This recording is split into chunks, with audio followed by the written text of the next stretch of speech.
Movie শুরু হয় একটি মেয়ের লাশ দেখে। মেয়েটি ছিল খ্রিস্টান ধর্মের। সে আসলে আত্মহত্যা করেছিল। ইসলাম ধর্মের মতো খ্রিস্টান ধর্মে আত্মহত্যাকে একটি গুনাহ হিসেবে ধরা হয়। মেয়েটির গলায় একটি ক্রস চিহ্নের লকেট ছিল, তাই তাকে দাফন করতে আসা খ্রিস্টান ধর্মের পাদ্রী মেয়েটির গলা থেকে লকেটটি নিয়ে নেয়। এরপর একটি কুড়াল দিয়ে মেয়েটির গলা কেটে তাকে দাফন করে দেয়।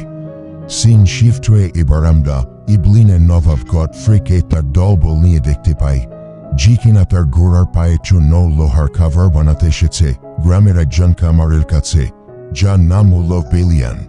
গডফ্রে এখানে তার পূর্বের জীবনযাপনের কথা মনে করে বুঝতে পারে যে বেলিয়ান আসলে তারই ছেলে, এবং এই বিষয়টা সে বেলিয়ানকে খুলে বলে। আর মুভি শুরুতে যে মেয়েটির দাফন করা হয়েছে সে মূলত বেলিয়ানের স্ত্রী ছিল। আসলে তাদের বাচ্চা মারা যাওয়ার শোকে বেলিয়ানের স্ত্রী আত্মহত্যা করে। এই বিষয়টা জানার পর গডফ্রে বেলিয়ানের কাছে দুঃখ প্রকাশ করে। এরপর সে বেলিয়ানকে তার সাথে জেরুজালেমের ইবলিন রাজ্যের প্রাসাদে নিয়ে যেতে চায়। তবে বেলিয়ান জানায় যে সে এখানে তার সাধারণ জীবন নিয়ে অনেক খুশি আছে, তাই সে তার বাবা গডফ্রেকে জেরুজালেম যাওয়ার ব্যাপারে না করে দেয়।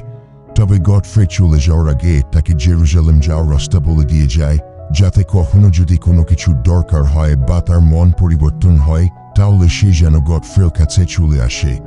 তো গডফ্রে সেখান থেকে চলে যাওয়ার পর সেই পাদ্রী বেলিয়ানের কাছে আসে, যে তার স্ত্রী লাশ দাফন করেছিল। পাদ্রী আসলে পাশে দাঁড়িয়ে এতক্ষণ বেলিয়ান আর গডফ্রের সব কথা শুনেছিল, তাই সে বেলিয়ানকে বলে যে তার জন্য জেরুজালেম চলে যাওয়া অনেক ভালো হবে। সে যদি জেরুজালেম যেতে চায় তাহলে সেই পাদ্রী তাকে হেল্প করবে। তবে বেলিয়ান ভালো করে জানে পাদ্রী আসলে চায় সে যাতে এখান থেকে চলে গিয়ে এই জায়গাটা খালি করে দেয়, এতে পাদ্রী তার চার্জ ব্যবহার করে এই জমি দখল করতে পারবে। তাই বেলিয়ান পাদ্রীকে সোজাসুজি মানা করে দেয়। এতে পাদ্রী মনে মনে রেগে গিয়ে বেলিয়ানকে তার স্ত্রীর কথা বলে মানসিকভাবে আঘাত করে।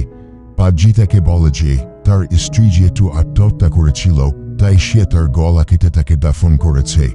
এই কথা শুনেই বেলিয়ান প্রচণ্ড রেগে যায় এবং তার সামনে থাকা একটি গরম ছুরি দিয়ে পাদ্রীর গলা ফেলে দেয়।